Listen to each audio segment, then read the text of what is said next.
Bismillahirrahmanirrahim. Assalamualaikum warahmatullahi wabarakatuh. Waalaikumsalam. Pemirsa Gapai Kemuliaan Ramadan yang dirahmati Allah, doa tak akan pernah sia-sia. Meski kadang tak terjawab seperti yang kita harapkan. Dalam surah Al-Baqarah ayat 186, Allah Ta'ala mengingatkan kita bahwa doa bukan hanya tentang permintaan yang tercapai, tetapi tentang kedekatan hati dengan Ia, Sang Pencipta. Doa adalah aliran harapan yang mengalir menuju Allah yang Maha Mendengar. Meskipun terkadang jawabannya tidak seperti yang kita duga, percayalah, sebuah doa tetap membawa berkah, entah itu dalam bentuk ketenangan hati maupun jalan hidup yang lebih baik dari sebelumnya. Allah tidak akan pernah menjadikan doa hambanya sia-sia, karena setiap doa mengandung rahmat yang lebih besar dari yang bisa kita pahami sebagai manusia. Pemirsa, selama 45 menit ke depan insya Allah kita akan membahas tentang doa yang insya Allah tak akan pernah sia-sia. Khususnya di bulan yang mulia ini. Rasanya kita perlu memperbanyak syukur serta doa-doa kita. Dan seperti biasa saya tidak sendiri, telah hadir bersama saya di studio ada gurunda kita semua, Kiai Haji Haris Hakam. Assalamualaikum. Ayah, Pak Kiai. Waalaikumsalam warahmatullahi wabarakatuh. Sehat? Sehat, afiat, seger. Alhamdulillah, puasa Tambah lancar. sehat. Pak Kiai emang gak ada yang bolong ya puasanya ya. Jadi alhamdulillah lancar. Sehat, alhamdulillah lancar. Senang sekali, mudah-mudahan kita bisa finish strong. Amin. Sampai di akhir Ramadan ya Pak Kiai ya. Amin. Buat pemirsa semuanya juga. Dan saya juga mengingatkan bagi Anda pemirsa yang ingin berpartisipasi maupun bertanya, jangan ragu untuk mengirimkan pertanyaan Anda dalam bentuk video melalui nomor WhatsApp yang tertera di layar kaca.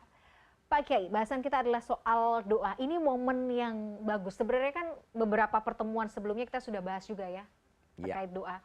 Ini lebih kita tekankan karena mumpung nih kita masih ketemu bulan suci Ramadan. Ya, kita langitkan doa-doa kita, tapi kita juga ingin sekaligus merecall lagi, merimain lagi bahwa hey, doa itu juga bukan sekedar permintaan, tapi ada hakikat yang lebih dalam doa itu, karena doa itu adalah ibadah. Nah, boleh kita mungkin dijelaskan lagi Pak Kiai, kenapa doa itu nggak sekedar kita misalnya minta atau mohon sesuatu kepada Allah, tapi doa itu justru menjadi pengikat kita antara kita sebagai hamba dengan Allah. Tafadhol Pak Kiai.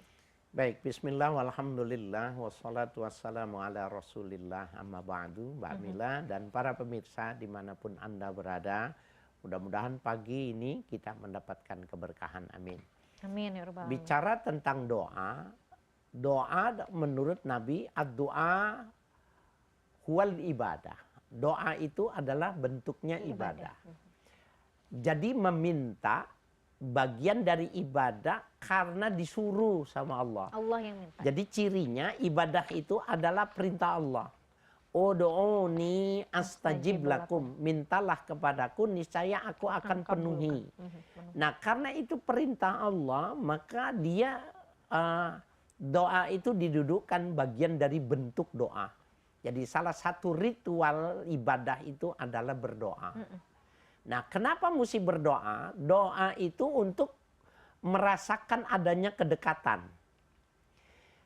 Anak di rumahnya, kalau ada beberapa orang anak, sang ibu merasa lebih dekat kepada anaknya yang selalu mengatakan sesuatu dan meminta sesuatu. Tapi kalau dia tidak meminta, dia tidak mengungkapkan, dia tidak mengatakan, walaupun satu rumah, dianggapnya dia lebih terbelakang, lebih jauh gitu. Nah, dalam memahamkan tentang makna doa sebagai ibadah juga seperti itu. Jadi bisa bayangkan orang ketika dia berdoa, dia sudah berbahagia karena menyebut-nyebut nama Tuhannya. Jadi padahal kan belum tentu dikabulkan tuh. Dalam pengertian yang dia minta belum tentu gitu. Bisa jadi seperti itu. Tetapi karena dia menyebut-nyebut, meminta-minta, maka itu sebuah langkah untuk mendekatkan diri. Jadi ceritanya gini Mbak Mila. Ayat yang menjelaskan tentang doa ini, itu awalnya dari lantaran orang-orang Yahudi itu bertanya kepada Nabi Muhammad. Dia bilang, kaifa yasma'u rabbu'ana du'a'ana wa bainana wa bainas sama'i khamsu mi'ati amin. Bagaimana Tuhan kita bisa mendengar kalau kita itu berdoa, padahal antara kita dengan langit itu perjalanan 500 tahun. Maka Allah turun ya menurunkan ayat itu, iza sa'alaka ibadi anni fa inni qarib. Apabila ya Muhammad, seandainya di hambaku bertanya tentang aku kau bilang bahwa aku ini sesungguhnya dekat. Nah, ada pertanyaan itu dari pertanyaan orang yang non muslim. Pertanyaan yang dari kalangan sahabat yang muslim itu begini. Aqaribun rabbuna hatta yunaji. Ya, apakah Tuhan itu dekat sehingga aku harus bermunajat? Ba'idun hatta yunadi, atau Allah itu jauh sehingga aku memanggilnya. Nah, ini menarik nih. Kalau jauh aku memanggilnya. Kalau dekat aku bermunajat. Nah, munajat itu tidak sama dengan doa ternyata. Jadi yang dimaksud dengan munajat itu adalah gaya beribadah dengan pendekatan diri yang ia menyendirikan hanya untuk dirinya dengan Allah saja. Dengan membaca Quran, berzikir, termasuk di dalamnya berdoa. Jadi bisa jadi munajat itu isinya doa, bisa jadi. Tapi doa belum tentu munajat. Jadi dia bersuara lirih kepada Tuhannya, seakan Tuhan sedang berada di sampingnya atau di depannya. Itulah. Nah, kalau dekat maka aku akan bermunajat, kalau jauh maka aku akan memanggilnya. Maka turunlah ayat ini. Jadi ulama mengatakan qarib maknanya qaribun bil ijabah. Maknanya dekat di dalam menerima itu. Dekat dalam pengabulan atau dekat dalam menerima Pak Kiai, dan menerima doa. Dalam menerima doa. Dalam menerima doa. Ya, ijabah. Masya Allah.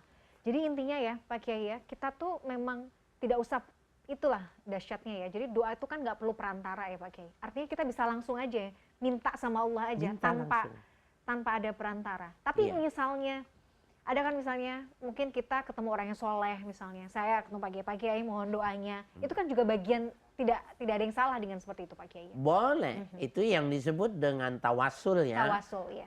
Melibatkan orang soleh, orang lain yang ahli ibadah untuk minta memo untuk menghantarkan permohonan kepada Tuhan. Siapa tahu ACC-nya lebih cepat gitu Pak. Iya, nggak apa-apa. Dalam pandangan kita ada sejarah tentang tawasul, bagaimana orang yang di dalam goa tidak bisa keluar, kemudian dia bertawasul dengan amal. Ya kan? Yeah. Kemudian di zaman Nabi itu kalau masa paceklik, mereka itu bertawasul dengan menyebut Nabi.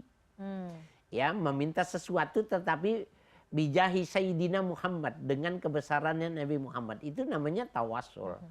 Kemudian ketika Nabi sudah wafat, maka mereka bertawasulnya kepada pamannya Nabi Al-Abbas gitu.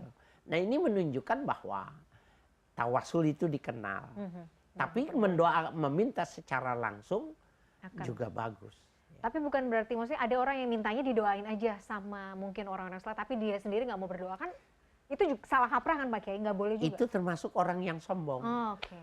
Jadi orang yang tidak mau meminta kepada Allah, dia dikelompokkan sebagai orang yang sombong. Karena dia menganggap sudah cukup. Sudah cukup. Nah, nanti kita bahas lagi ya Pak Kiai di segmen berikutnya. Kita jeda dulu. Pemirsa jangan kemana-mana, Gapai Kemuliaan Ramadan masih akan kembali saat lagi. Tetaplah bersama kami.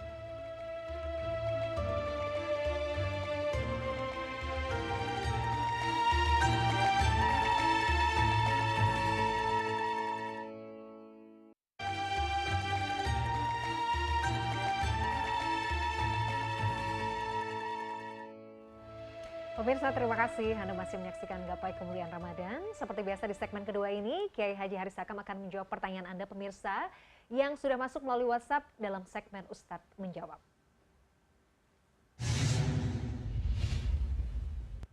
Dan pertanyaan kali ini yang sudah masuk datang dari Mas Umar Al-Kaf yang berasal dari Jakarta. Mari kita simak bersama pertanyaannya. Assalamualaikum warahmatullahi wabarakatuh. Perkenalkan, nama saya Umar Al-Kaf. Saya manajer di Fitness Popeye Gym, Sawangan, Depok. Apa bedanya antara doa dengan munajat. Ada doa yang kita meminta, cuman sampai sekarang doanya tersebut tidak terkabulkan. Padahal di ayatnya tertera di situ di ayatnya disebutkan jika kau meminta akan kukabulkan. Maksud dari aku kabulkannya di situ apa Pak Kiai? Mohon pencerahannya. Jazakumullah khairan jaza. Wassalamualaikum warahmatullahi wabarakatuh. Waalaikumsalam warahmatullahi wabarakatuh. Terima kasih Mas Umar Alkaf di Depok ternyata Pak Kiai ya. Beliau ini manajer di salah satu gym di Kota Depok. Boleh juga member. Boleh kali member. Pak Kiai langsung semangat gitu. Oke. Pertanyaan Pak Kiai, tadi sudah kita sempat bahas ya di awal terkait mungkin perbedaan doa dan munajat apa. Nanti kita boleh berikan lagi highlightnya sedikit. Dan kemudian definisi doa yang dikabulkan tuh seperti apa sebenarnya dalam surat Al-Baqarah 186 ini. Karena kadang-kadang mungkin kita sudah merasa, saya udah berdoa, tapi kok merasa belum terkabul. Allah belum menjawab doa saya. Jadi definisi dikabulkan tuh apa? Bentuknya seperti apa? Nah mungkin bisa diberi penjelasan Pak Kiai. Baik. Para pemirsa dimanapun Anda berada, sepertinya sama antara doa dengan munajat. Tetapi ulama-ulama mengatakan munajat itu jalsatul sebuah pendekatan diri. Jalsatu istilahnya itu khalwatin. Jalsatu khalwatin ma'allah. Jadi sebuah model mendekatkan diri, menyendiri bersama Allah. Jadi jalsatu khalwatin ma'allah. Mendekatkan diri, duduk bersimpu, menyendirikan bersama Allah. Nah, jadi munajat itu tidak di tempat umum. Sementara doa itu biasanya justru dilakukan di tempat umum dan bersama-sama. Itu perbedaannya. Yang kedua, ada kesamaannya sama-sama meminta. Ada yang minta, tetapi dalam munajat lebih banyak memuji. Jadi lebih banyak memuji, mengungkapkan kebesaran, keagungan Allah. Walaupun nanti ujungnya ada meminta. Itu perbedaannya jasatul khalwah ma'allah dengan dibandingkan dengan doa. Itu yang pertama. Yang kedua yang mesti dipahami bahwa munajat itu bisa dilakukan pada saat orang itu di kerumunan banyak tetapi dia menyendirikan dirinya dan dalam rohaninya dia hanya bersama Allah saja. Jadi memfokuskan diri, memusatkan diri hanya untuk misalnya mengingat Allah atau itu tadi berhalwat dengan Allah saja ya Pak Kiai? Ya, kalau khalwat itu kan maknanya tempatnya nggak dilihat orang itu. Oke. Tetapi bisa jadi dia di keramaian banyak, tetapi dia tidak tahu itu banyak orang. Dia tidak peduli suara yang ada nyaring dan lain sebagainya karena dia sudah asik dalam munajat. Nah itu yang dimaksud dengan perbedaan munajat dengan doa. Mbak Mila ada yang menarik nih soal ini. Selorohnya dari Gus Dur. Gus Dur itu mengatakan di antara 6 agama yang paling dekat dengan Tuhan itu orang Kristen. Karena orang Kristen memanggil Tuhannya itu Bapa. Yang kedua orang Hindu karena memanggil Tuhannya itu Om. Orang Islam itu kadang-kadang memanggilnya dengan toa, dengan speaker gitu loh. Nah, ini jawaban yang kedua bagi Umar ya, Al-Kaf ini, bahwa Al-Quran mengatakan, Udu'u rabbakum tadarru'an wa khufyah. Mintalah kepada Tuhanmu itu tadarru'an. Dengan tadarru' itu merendahkan diri, menghinakan diri, mengecilkan diri, itu tadarru'. Kemudian wa khufyah. Khafi itu maknanya dengan menyendiri atau dengan bahasa yang lembut. Itu bisa jadi kalau khufya itu maknanya khafi, tempat, itu maknanya khalwat. Tetapi khufya kalau itu maknanya suara, maka dia tidak dengan bersuara yang keras. dengan suara yang lirih, sehingga terasa sendu antara permintaan seorang anak kepada ibunya itu, perlahan dia menyampaikannya dan ibu mendengarkan. Seperti itu. Itu caranya yang diajarkan oleh Allah. Di dalam hadis lain mengatakan kalau ada orang yang berdoa tidak diterima itu, ada hadis yang menjelaskan bahwa seseorang yang hidupnya itu musafir dari satu tempat ke tempat yang lain, hufarun firraas, rambutnya itu penuh dengan debu. Kemudian makuluhu haramun, makanannya haram, wa mashrabuhu haramun, minumannya haram, wa malbasuhu haramun, yang dipakainya juga dari yang haram. Fa'ina yustajabu lahu. Mana mungkin orang yang semacam ini doanya diterima. Nah, jadi penanya ini Mas Umar, yang pertama kali mesti kita pahami itu bahwa orang yang berdoa itu ada syarat bahwa dia nggak boleh dalam keadaan yang tidak disukai oleh Allah Subhanahu wa Ta'ala. Itu maknanya. Jadi ada adabnya ya, Pak Ada Kiai. adabnya. Ada adabnya dalam doa. Itu tadi yang seperti disebutkan. Yang pertama adalah mintalah dengan merendahkan diri. Merendahkan diri. Kemudian dengan bahasa yang lembut ya Pak Kiai. Lembut. Khuf, ya. Dengan khuf. Nah, artinya sebenarnya ketika tadi pertanyaan mengacu pada pertanyaan Mas Umar, Al-Kaf yang kedua adalah Allah itu kan mendengarkan doa, Allah itu mengabulkan doa gitu. Tapi kenyataannya mungkin ada yang merasa saya sudah berdoa nih lama dengan bersungguh-sungguh, tapi kok belum dikabulkan. Jadi definisi pengabulannya ada di mana gitu? Di mana? Ya, ada satu pendapat dari Abdullah bin Abbas ya menjelaskan tentang ijabah, diterimanya itu. Ya, bila seseorang itu meminta rezeki atau meminta hal-hal yang sifatnya duniawi, maka bisa jadi Allah akan mengabulkannya di dunia ini. Tetapi bila ada pertimbangan, bila itu diberikan maka akan berakibat tidak baik, maka Allah menjadikannya itu celengan akhirat. Jadi yang pasti bahwa tidak ada doa yang ditolak. Tidak ada doa yang tidak ditolak manakala memang permintaannya itu sesuai dengan yang diajarkan itu. Jadi tidak ada doa yang sia-sia. Ya, sesuai dengan tema kita, tidak ada doa yang sia-sia manakala memang benar-benar dia lakukan. Hanya dibayar cash atau disimpan, diinvestasikan untuk kepentingan akhirat. Dan nanti kita pun juga pasti akan menikmatinya ya Pak Kiai. Itu tadi, mau cash dikasih di dunia langsung seperti yang Allah kehendaki, seperti yang kita mau, atau nanti berbuah pahala yang luar biasa di akhirat ya Pak Kiai. Iya, betul. Itulah yang sebenarnya berarti kita tuh jangan patah arang untuk berdoa ya Pak. Ketika kita merasa misalnya sudah berdoa ya Allah, tapi kok belum, ya udah ulang-ulang saja doanya ya Pak Kiai ya. Itu akan menjadi tabungan kita kan sebenarnya berarti. Iya, betul. Ada yang menarik ini Mamila.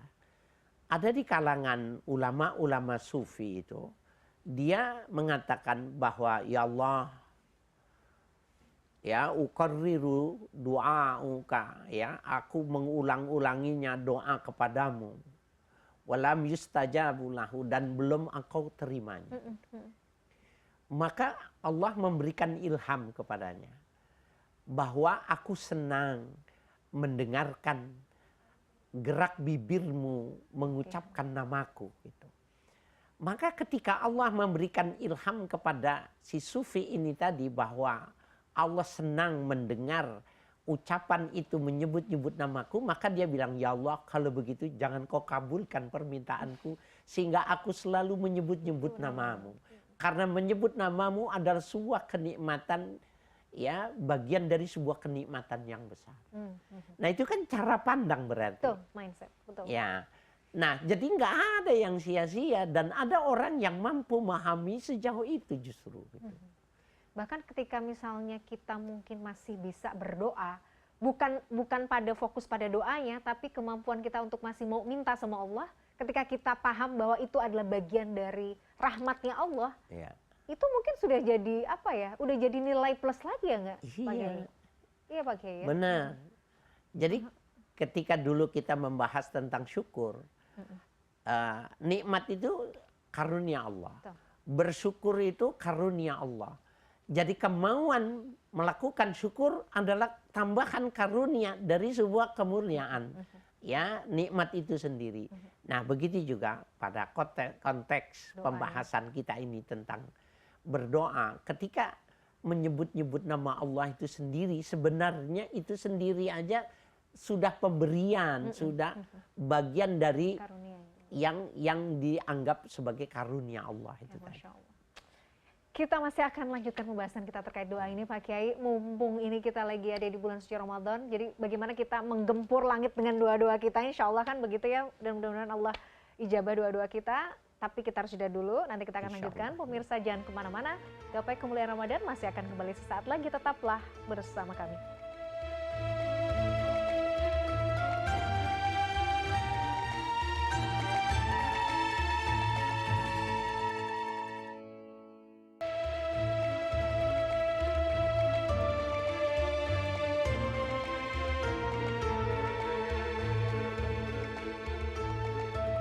Pemirsa, terima kasih Anda masih menyaksikan Gapai Kemuliaan Ramadan dalam episode doa yang tak pernah sia-sia. Jadi Pak Kiai, kalau kita mau membahas misalnya apa saja syarat terkabulnya doa, tadi mungkin 2 poin sudah saya bahas, sudah Pak Kiai sampaikan di awal. Tadi saya catat yang pertama, minta dengan penuh kerendahan hati, kerendahan diri kepada Allah, dan kemudian dengan bahasa yang juga lembut. Ada lagi nggak Pak Kiai yang mungkin kita bisa praktekkan dalam kehidupan sehari-hari? Ya, diantaranya itu tadi menjaga diri dia jangan dari makan yang haram. Kemudian memintanya itu menghadap kiblat. Kemudian dalam keadaan berwudu, dalam keadaan ya menutup aurat. Itu adalah bagian-bagian yang sangat memungkinkan ya menjadi adab diterimanya doa itu. Ya. Dan di waktu-waktu dan tempat mustajab itu juga itu menarik.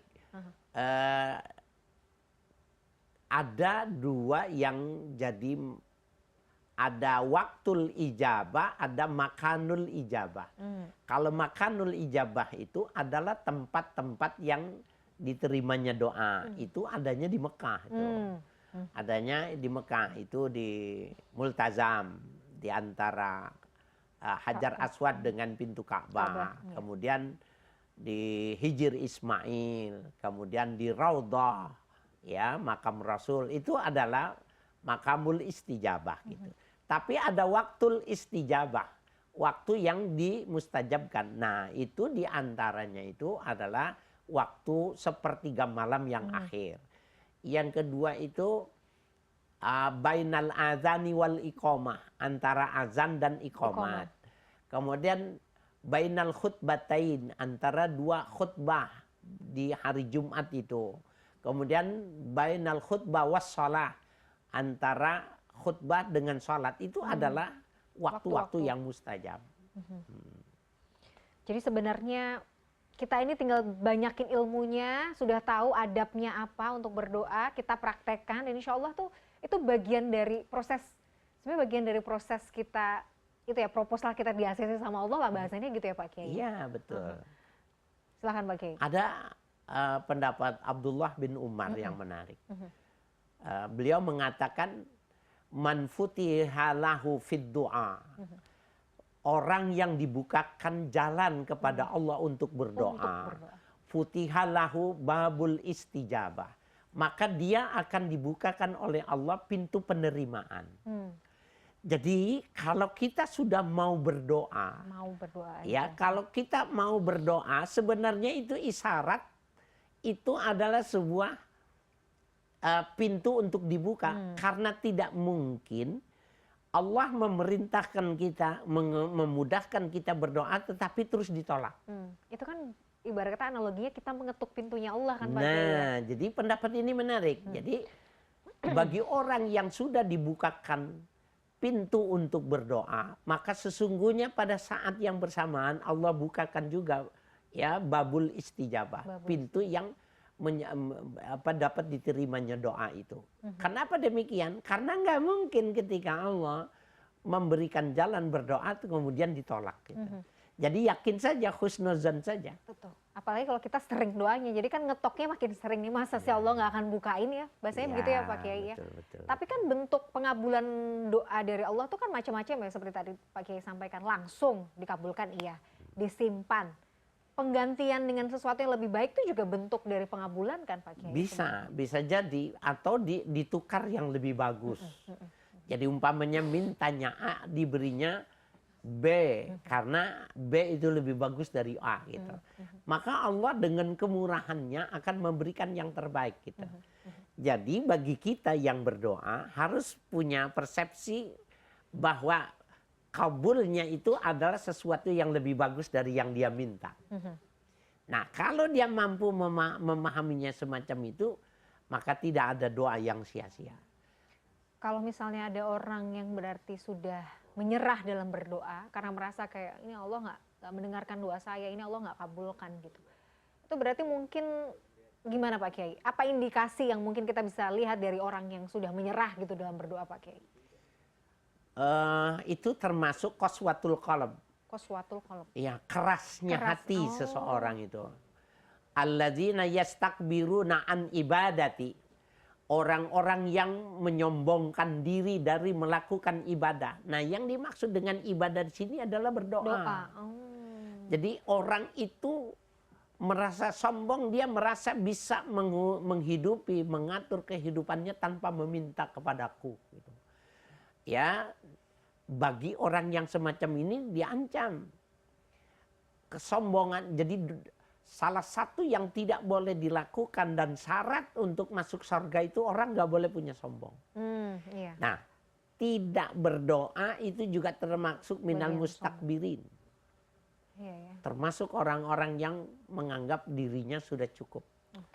Nah, itu salah satunya itu adalah qaswatul qalb. Kalau dia sudah beku hatinya, sudah keras hatinya, jumud hatinya, maka memang dia sulit untuk meminta. Jadi artinya kita harus pandai-pandai bermuhasabah. Kita tuh coba deh gitu ya, dipikir-pikir kita ini sudah rajin nggak minta sama Allah. Minta tuh dalam artian apakah terfokus pada sesuatu yang sifatnya besar, sesuatu yang misalnya berpengaruh besar terhadap kehidupan kita, atau bahkan hal-hal yang sangat mungkin kita anggap sepele itu juga masuk dalam hitungan berdoa juga nggak sih Pak Kiai? Kadang-kadang kan nggak punya garam gitu. Ya Allah pusing nih nggak punya garam, ya Allah mudah-mudahan ada rezeki buat beli garam. Misalnya kan itu hal-hal yang kita garam aja kok sampai berdoa gitu. Seperti apa Pak Kiai? Nah, derajat di doanya? dalam pandangan ulama terjadi dua pendapat. Ulama yang pertama mengatakan kalau kau berdoa maka kau jangan merinci. Jangan merinci karena sesungguhnya yang diperintahkan Allah kepadamu itu meminta. Yang disuruh sama Allah itu berdoa. Maka rinciannya itu nanti Allah yang akan menguraikannya. Itu pendapat ya. Tapi ulama yang lain enggak begitu. Kalau doa itu dipahami dengan berdoa, sehingga dia mau melangkah saja, dia bertanya kepada Allah. Dia memintanya, mana yang lebih bagus ya Allah, ke kanan atau ke kiri? Karena jalan ke kanan dan ke kiri itu bisa jadi di depannya dia nggak tahu. Kenapa dia tidak memanfaatkan bahwa berdoa nanti Allah akan memberikan petunjuk. Sehingga dia mengatakan terserah engkau ya Allah ke kanan atau ke kiri. Itu orang itu sangat dekat dengan Tuhannya. Nah, jadi ini terjadi dua mazhab pemikiran di dalam memberikan sebuah penafsiran tentang doa. Dua-duanya sangat masuk akal sih ya sebenarnya. Kalau kita misalnya berdoa yang general ya sebenarnya Allah tahu. Yang penting berdoa ya Allah tunjukkan yang terbaik. Sebenarnya kan Allah tahu ya kebutuhan si hamba ini apa. Ada mungkin yang ya tapi kan saya nggak pernah tahu ya belok kanan apa belok kiri ya. Itu aja hal-hal yang kecil aja kalau kita melandaskan itu dengan meminta petunjuk dari Allah kan bukankah itu juga jadi lebih mulia. Nah kalau disuruh milih, misalnya saya milih yang pendapat yang kedua, boleh-boleh aja kan sebenarnya Pak Kiai? Boleh. Jadi mazhab itu, mazhab pemikiran yang semacam itu banyak pengikutnya. Banyak pengikutnya. Dan mazhab yang kedua itu adalah orang yang lebih pasrah. Dia lebih pasrah, dia lebih dekat dengan Tuhan karena selalu dia, bayangkanlah seorang anak yang apa saja selalu melibatkan ibunya. Iya, menanyakan ibunya. Deket banget kan berarti gitu loh. Ini Itu anak, sebuah simbol kedekatan. Masya Allah, Masya Allah. Mudah-mudahan jadi milih ke kanan atau ke kiri, milih nerima atau nggak terima pekerjaan, hal-hal kayak gitu kan sangat berkaitan. Nah itu harusnya minta petunjuk sama Allah. Apapun minta petunjuk dan doa ya sama Allah. Iya, betul.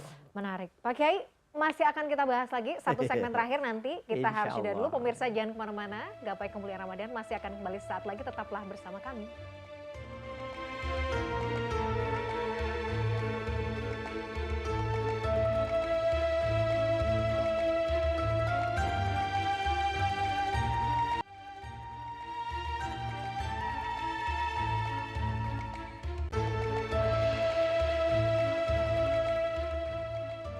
Pemirsa, terima kasih Anda masih menyaksikan Gapai Kemuliaan Ramadan dalam episode Doa Tak Pernah Sia-Sia. Pak Kiai, kadang tuh kita kalau bicara soal doa tuh kan tidak hanya berdoa terkait kebutuhan dan permintaan diri sendiri ya. Iya. Kita mungkin mendoakan mungkin orang lain, saudara kita, teman kita yang mungkin ketemu. Nah, kadang tuh suka ketemu sama orang yang pokoknya lisannya tuh selalu aja ngedoain orang lain. Saya ketemu, Masya Allah cantik sekali, aduh mudah-mudahan senantiasa sehat ya, gini.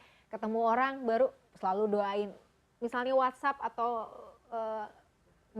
mengirim pesan gitu selalu isinya kebaikan dan selalu doa. Indikasinya berarti seperti apa sih orang-orang yang mudah sekali lisannya untuk mendoakan kebaikan buat orang lain sih Pak Kiai? Ya itu dipahaminya sebagai doa. Jadi bukan hanya basa-basi ya Pak Kiai? Iya, jangan basa-basi justru. Memang mesti biasakan. Dan kita boleh doa itu menerjemahkan dalam bahasa kita. Jadi membumikan doa dalam bahasa pribadi itu boleh. Mudah-mudahan cantik terus gitu. Itu kan bahasanya bahasa kita banget gitu ya. Itu doa. Ya Allah, aku pingin deh seperti kamu gitu. Itu doa. Dan itu berpahala ketika menyenangkan orang yang mendengarnya, itu termasuk idkhalus surur, memberikan kebahagiaan pada orang lain. Memang kita disuruhnya begitu ya, karena Pak? itu doa yang tidak ada waktu dan tempatnya adalah ibadah yang tidak ada waktu dan tempat itu adalah berdoa. Oh, setuju.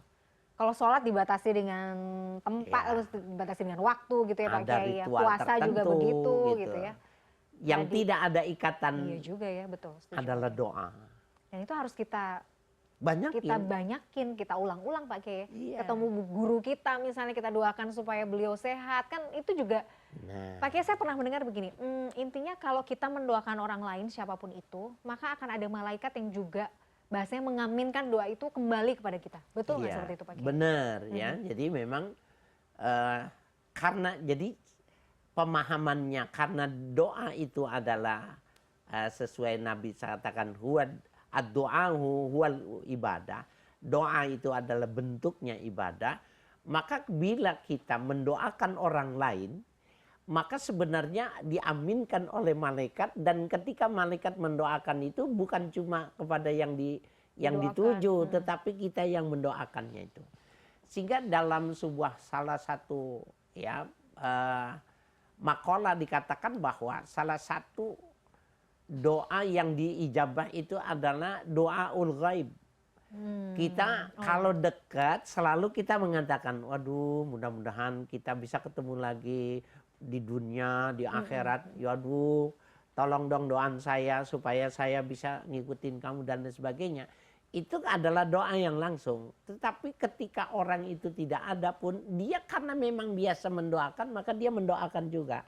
Itu salah satu doa yang diterima itu mendoakan ketika orang itu nggak tahu didoakan. Nah, malaikat yang mendoakan itu termasuk untuk kita yang berdoa. Masya Allah. Jadi misalnya kita mendoakan saudara kita sesama muslim misalnya, dan dia nggak tahu kita sedang mendoakan, justru kita ya, maksudnya malaikat mengaminkan doa itu juga untuk kita ya Pak Kiai, kebaikan itu untuk kita ya. Betul. Bagaimana itu dengan doa yang justru mendoakan sesuatu yang buruk Pak Kiai? Mendoakan keburukan pada orang lain, itu seperti apa impactnya Pak Kiai? Nah, malam yad'u bi itsmin wa qati'atir rahim. Doa itu akan diterima selama tidak ada unsur dosa dan memutuskan silaturahim. Artinya begini, itu adalah wanti-wanti yang diberikan pesan oleh Nabi itu jangan berdoa ya hal-hal yang sifatnya mau melakukan kejelekan. Karena bisa jadi apa yang dia inginkan itu ditentukan juga sebagai istidraj dalam pembahasan kita yang lalu itu. Ya, betul. Nah, nggak boleh tuh dalam berdoa itu dua hal. Malam yad'u bi ismin, tidak selama dia tidak berdoa dengan yang berbau dosa, wa qati'atir rahim. Kedua, memutuskan silaturahim. Itu yang nggak boleh. Kenapa? Karena dikhawatirkan itu juga dikasih juga dengan istidraj. Maka kita akan menyesal karena orang itu celaka karena doa kita. Oh, nauzubillah ya.